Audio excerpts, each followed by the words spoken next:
Ladies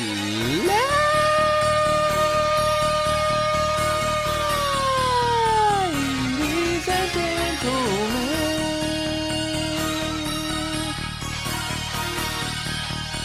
welcome to the show!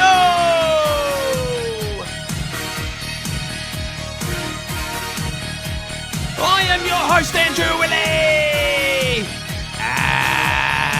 And this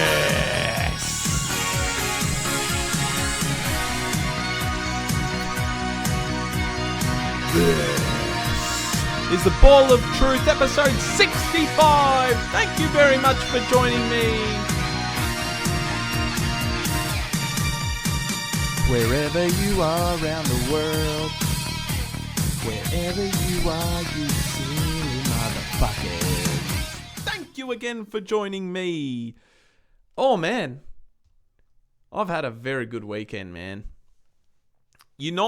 Manchester United have beaten the crosstown rivals, the noisy neighbours, Manchester City, to win the FA Cup in what I thought was our best performance and win all year long, all season long, I should say. Leading up to this game, all the focus was on Erik ten Hag. Media, journos, hammering him, hammering our club, saying he's getting sacked. And all the reports were leading to this. Who knows if it's true or not? We're yet to see. But the one thing I want to know, and what I want to ask all United fans out there is, how the hell can you sack him after what we just watched? And you might say, well, they did it to Louis van Gaal. Yeah, they did. They did.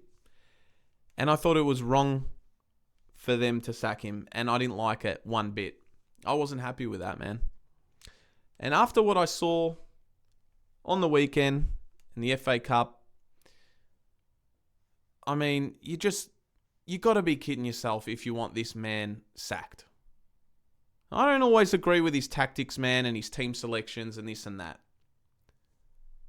However, this was the first time all season, and it happens to be in the last game of the season, that we looked united. Pun intended. It can mean so many things, man. Players fought with everything they had. They wanted this badly, you could tell. And that's on the coach, man, to lift these players. When all season it was mission impossible. And I, for one, thought that Erik ten Hag lost the locker room. I really did. But I think I may have been wrong. And I don't know. I guess we'll wait and see what happens, man, because, I don't know, hopefully in a week's time we'll know what the future holds for him. I really hope we keep him after that. It was an awful season, man. It really was, up until the weekend. And Ten Hag said it himself after the game. The inconsistency was truthfully down to all the injuries we sustained throughout the year. Could never get any type of flow going. And it wasn't just one or two injuries, man. This was key players getting injured, and multiple, like 20 injuries throughout the season plus that we copped, and especially the key defenders. I mean, man, how can you get anything going from that? The best part about this is, man, they always say it's the magic of the FA Cup. It's magic, and it fucking was. It was magical, man, because we finished 8th in the league. As I said, it was an awful season. 8th in the league, no European football. And in one game, just one game, and our run to the FA Cup final was crazy. One of the craziest, memorable ones of all time. One game, silverware, and European football. And beat our rivals. Unbelievable, man. It was a successful season. And back to Erik ten Hag. After all the adversity that he had to face throughout the season, injuries, players being undisciplined and doing their own thing, Rashford going off and having a tequila bender, Sancho going on social media like a fucking little pussy bitch. You know? This is all the shit that he had to deal with, man. And I watched many, many interviews after the game. Roy Keane interviewed him and Sky Sports and all ITV, all them. You could see the frustration in his eyes and his tone of voice. And he's like, look what happened when I finally got a couple of players back. Lisandro Martinez, Rafael Varane, playing centre back for the first time in God knows how long. Maybe since the first day of the season, man. And I was at that game. It's fucking crazy. One time, our two best centre back pairing started. And Lisandro Martinez got injured in that game. It's crazy. I'm pretty sure he got injured on the weekend as well. But, man, we had 35, I think it was something like 35 different lineups or defensive lineups throughout this season. That is ludicrous. It's ridiculous.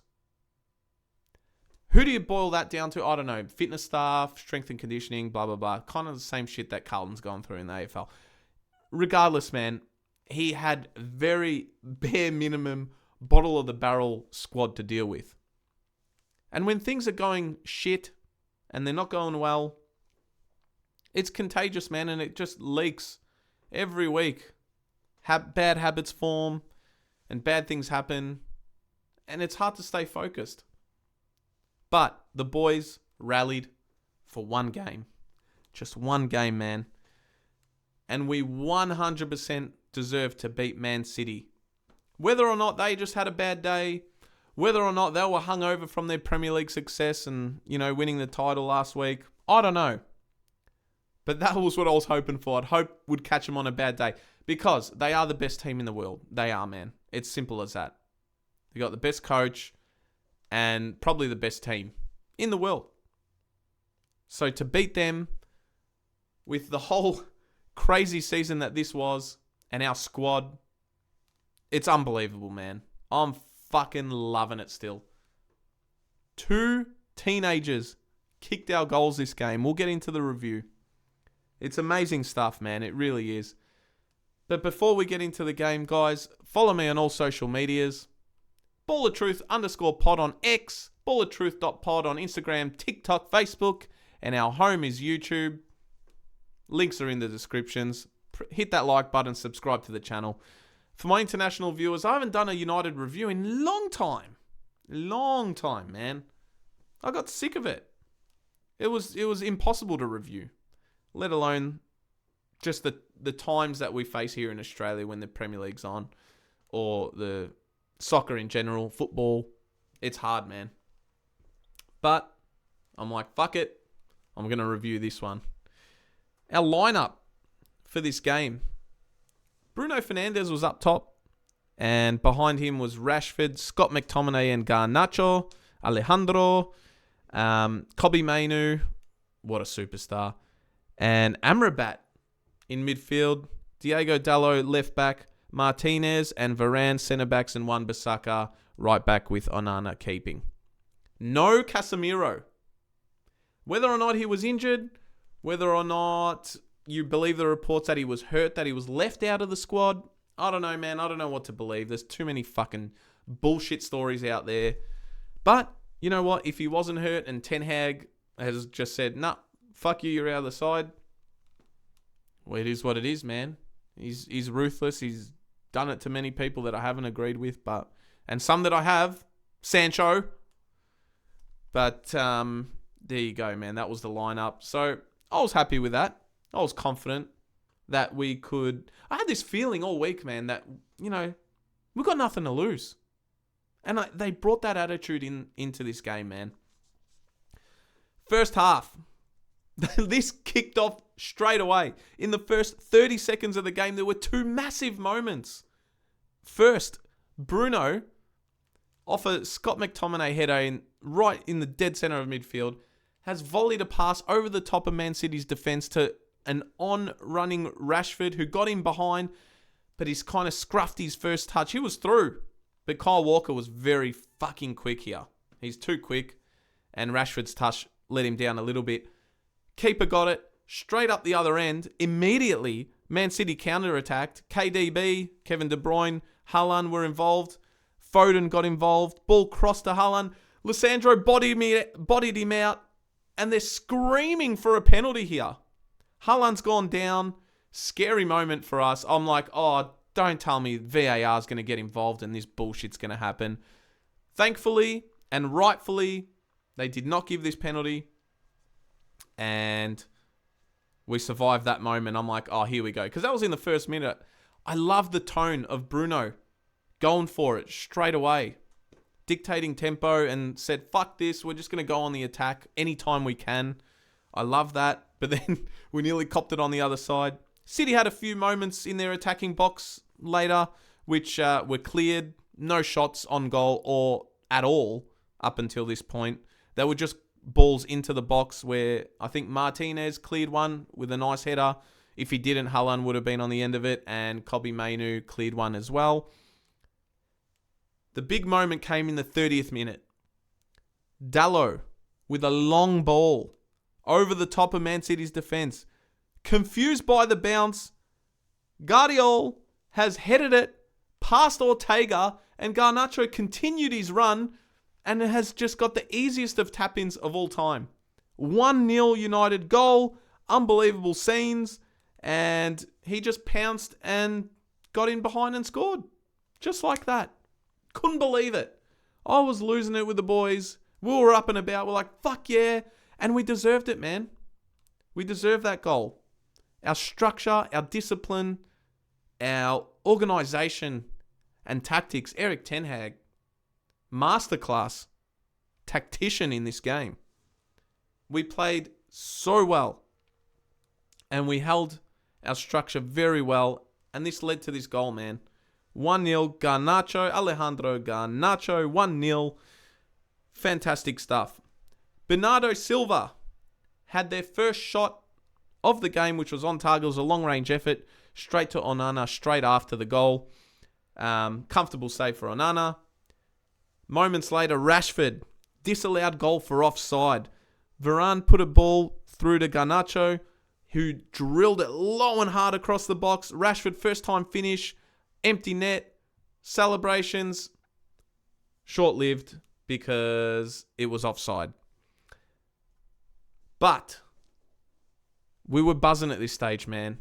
We were buzzing. We weren't showing any fear towards Man City, and I was loving what I was seeing. And then we got rewarded. This was a crazy goal, and this is probably my favourite goal all season. This is just wild stuff. 39th minute. Rodri got inside the box. Passed it to De Bruyne right on the edge of the 18-yard box, who scruffed the kick. Dalot with a headed clearance. Kobbie Mainoo, headed clearance. To Bruno. Bruno straight back to Kobbie Mainoo. Kobbie Mainoo found Rashford on the wing, who has absolutely drilled a peach of a pass, 40 yards, diagonal, driven ball, straight to Garnacho. Garnacho, low ball to Bruno, who was by himself on the 18-yard box, and instead of shooting, had the peace of mind and patience to find Kobbie Mainoo, who started this whole thing. First time finish, finesse, bottom right-hand corner, boom! Kobbie Mainoo 2-0! And United are up 2-0 against City in the final. Unbelievable goal. Great counter-attack, great counter footy here. Unbelievable by everyone. A beautiful pass by Bruno Fernandes to Kobbie Mainoo. And his finesse was perfect. Perfect. First time, boom, goal. 2-0. And that was it at halftime, man. I was losing it.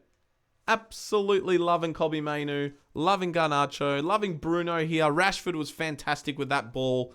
Right across. You got to go back and watch this thing. This was the best goal we've scored all season as a team, I reckon. Unbelievable stuff. Halftime, 2-0. I'm thinking, holy shit. Is this actually happening? I couldn't believe it. But I knew Man City would make a run. They're a great team. And although they weren't playing great, and that was because of United and the tactics, we shut them out. They didn't have too much going on in the first half. But second half, I knew it was coming. I'm like, they're going to push us. We're going to have to dig really fucking deep here. Doku was brought on for Man City. He was causing a lot of trouble. He had a nice battle with Wan-Bissaka, who found Foden, who just kind of didn't get there. He had a half chance. That was in the 54th minute. 55th minute, a minute later, Haaland hit the crossbar. I thought, oh my God, here we go. It was off a Doku pass again, low and hard. And Haaland has smashed this across the bar. Probably the only thing he did all game, really. In the 60th minute, Onana with a great save off a screamer by Kyle Walker, 35 yards out, has gone bang. Onana with a great save there. 66th minute, Foden sent through Alvarez, one-on-one, missed. He's got it wide. I couldn't believe it. I thought it was a goal for sure. And he scruffed it and he's put it wide. And we could breathe again. But Man City at this stage were just all on us, man. But we're holding back very well. They were getting these chances here and there, which they're gonna. Luckily, he missed that one. That was their best chance, I reckon. Garnacho, in the 68th minute, forced a save out of Ortega, near post. I love that we're still attacking at this point. And if we got the third goal, it was well and truly over. I said to the boys when we were watching, I said, if we can get to the 85th minute without conceding a goal, I think we're going to win. 86th minute, a minute later, Doku has scored from 20 yards out with an absolute howler by Onana. He was beaten at his near post. He actually got a hand to it. I think he was just too slow at reacting, and he should have saved it. He really should have. This ball was bobbling, and all he had to do was be quick down to the ground and save it around the post, and this gone kind of under him, and we're just thinking, oh, fuck, here we go. Our hearts were in our mouths. 2-1. And I'm thinking, here we go. We're going to go to extra time. Or Man City's going to go on a blitz and score a couple of goals. Nah, did not happen. We defended very well. Full-time whistle. And we won. Silverware for United. We lift the FA Cup. Players are going ballistic. Just losing their minds. Ten Hag, I've never seen him so animated before. And I love seeing that because I think so much frustration was just pouring out of him, and he was celebrating. He was hugging the players, and they looked so together and united, man. And I loved it. I fucking loved it. We haven't seen it all season. And there it was.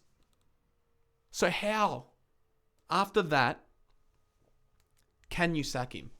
If there was a decision made to sack him, you got to go back now and fuck it off. You have to keep Erik ten Hag at this club. It's an amazing achievement. Amazing achievement to win silverware in this season, which is our worst season, I think, since the Premier League began.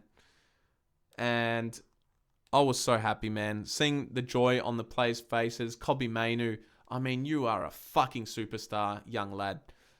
Garnacho, break the bank and keep these players, man. These are the type of players and characters that you need. And we showed character, man, for the first time in a long time. I've questioned all this shit. You can go back and watch it. This stuff didn't exist during the season. In the FA Cup it did, which is crazy because if you remember, we had two absolute nail-biters leading up to this game. Quarterfinal against Liverpool, we beat them 4-3. The Coventry game, which, oh my God, we're up 3-0. They got it back to 3-3, and Coventry thought they had gone on and won it till VAR interacted there and disallowed the goal. It was just... what's the word? I can't even find words for it. It was ridiculous. And yet again, we did it in the final, man. Unbelievable stuff. It makes me so excited for next season. And that excitement stems from Erik ten Hag. You got to keep him, man. His final... that win... he's won 2 trophies now. We won the Carabao last season. I'm pretty sure it was last season. Yeah, it was. And then the FA Cup. He's going up. And man, they interviewed him after the game and they said, are you going to stay? And they're just hammering him still. It's like, let the guy enjoy this one, man. But he said, wherever I go, I'm going to win trophies. And credit to him, man. Fuck. But seriously, we have to rethink this one. I really hope that the higher ups at the club look at this, look at the players reacting, And I would interview every single player individually and say, if they want to keep Erik ten Hag, then he should stay. If he's lost that locker room, which I really, really don't believe he has, maybe some players, no doubt, they don't want to play for him and they're disgruntled and whatever. Fuck them off. Anyone who doesn't want to play for this fucking thing here, you can get fucked. Simple as that. We don't need people like that at Manchester United. That's not what made Manchester United, and it's not what's going to make them in the future. So fuck off.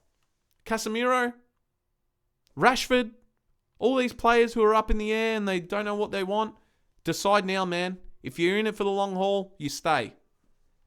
And you back your manager. Have a bit of trust in him. He just got you silverware. And I'm sure a lot went into it in the build-up and the pre-match and everything, because he got his tactics right. Everyone stuck to their position, stuck to their objectives, and we got the job done, man. This team beat the best team in the world, and we got silverware, and we're in Europe now. Unbelievable. It's unbelievable, man. And that makes me excited for next year. If Erik ten Hag is sacked, which I don't even want to think about, I will be very, very sad and very upset. But if he does, is the same shit going to happen to the next manager? Because there's been a trend over the last 10 years since Fergie left, man. We haven't kept a manager longer than like 3 years, I don't think. He's won 2 trophies in 2 years with a very questionable squad, with so many injuries to deal with so many disgruntled players and egos. And yet, at the end, he comes out on top in what was a great performance, fully deserved win. And we lift the FA Cup and we won the FA Cup. We won silverware and we're in Europe. Simple as that, man. Let's see what happens. I will let you guys know if I'll drop an episode as time goes on to see what happens here. And we'll review it. But before that, we'll see. We'll see what happens. I'm just going to go through the squad from the weekend and tell you guys who I would keep and who I would not keep. The starting lineup, Bruno Fernandes up top. Obviously, you keep Bruno. There was question marks around him. Definitely keep him. Marcus Rashford. That's the one.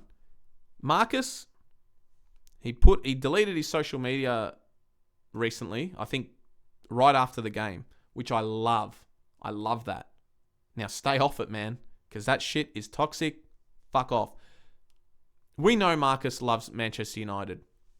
He needs to bury all the outside noise and focus on football. I've said it on this channel before.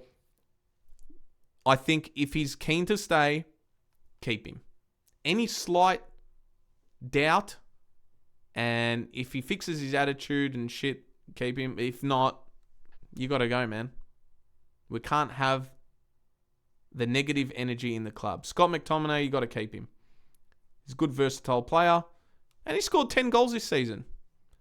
Garnacho, no-brainer. Kobbie Mainoo, I mean, absolute superstar. This kid, Scholes just came out and said that he's better than him at his age. It's crazy. I love him. And I loved his passion when he scored. It was just brilliant. He went nuts. Fucking yeah. I love it. Amrabat had his best game for Manchester United. He was unbelievable. He was so good. But I think he's gone back to Fiorentina. I don't know. I don't know what's going on with him, but he's not staying. But man, if he played like that every week, oh my God. I'd definitely keep him. He dug in so deep, man. Dalot, no-brainer. You got to keep him. Martinez, keeping him. Varane's leaving. So that's all right. We need to sign some centre-backs. We need about 6 signings, let's be real. Wan-Bissaka, he's a good backup, but I wouldn't start him next season. Johnny Evans came on. Johnny Evans won some silverware. And I don't know if he's going to be there or not next year, but man, whatever. He did all right. He did what he needed to do. He's slow and he had his bad games, but he had some really, really good games. Some man-of-the-match performances this season. So you got to give credit where credit's due. Højlund, I love Højlund. Got to keep him. Hopefully he gets more support next season. Lindelof also came on in this game. Another decent backup, but I don't want him in the starting lineup anywhere near it. Mason Mount came on. He's had a disastrous season, honestly. But yeah, man, Anthony, these type of players, like Eriksson might go. Anthony, I think he's going to stay, but like, I wouldn't start him. He's not in our best 11, I don't think, especially if we sign some players. And Kambwala, the young lad, definitely keep him around for centre-back. Diallo, I'd like to see him get some more games next season. And that's pretty much it, man. Luke Shaw and Malacia missed all season as well. If they can stay fit, man, that's 2 brand new signings. It's massive. Then we moved Dallo away from left back into right back. We just need to get a backup for him. But Shaw and Malacia, oh my God. We need to get them fit. Didn't play all year. Crazy stuff. Anyway, man, that's it. Let's see how we go. I'll keep you guys updated what happens with Ten Hag. But, man, I've questioned him in the past.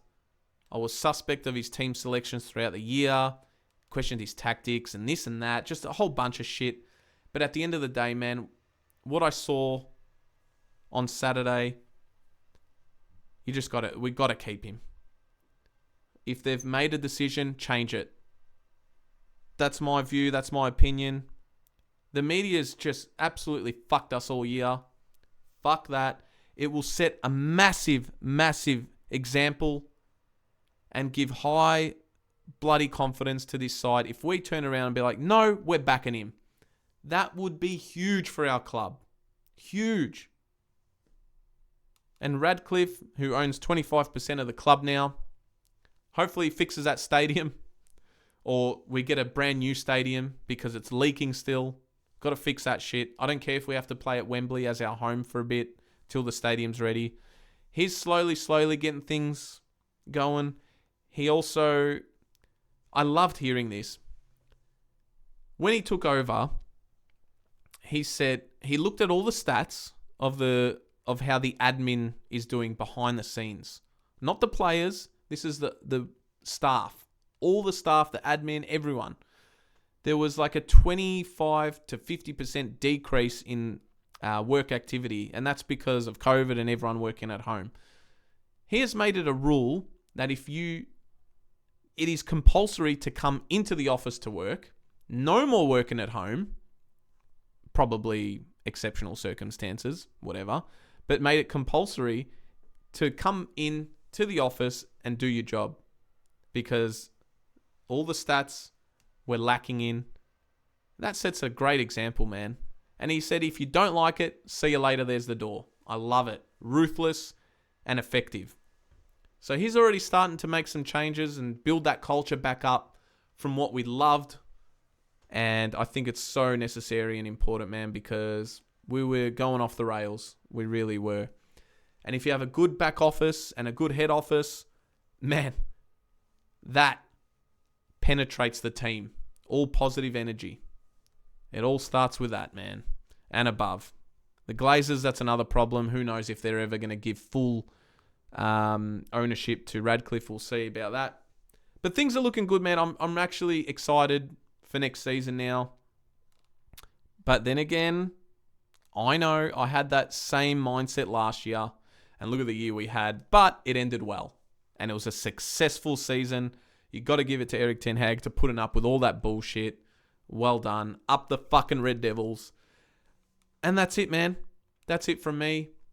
Guys, thank you for joining me. Of course, again, hit the like button. Subscribe to the channel. I will drop this. We're not live tonight. This is just my football across the globe episodes, which I'll upload for my United supporters out there. We're going to go live tomorrow night after the game. Carlton are taking on Port Adelaide in the AFL. So we'll get straight back into business there, man. The teams are probably about to come out for tomorrow. I hope there's no change in that one. But yeah, I'll keep you guys updated and I'll drop an episode and a live review tomorrow night, right after the game for the post-match. And that's pretty much it, man. I'm going to get out of here. I love you all.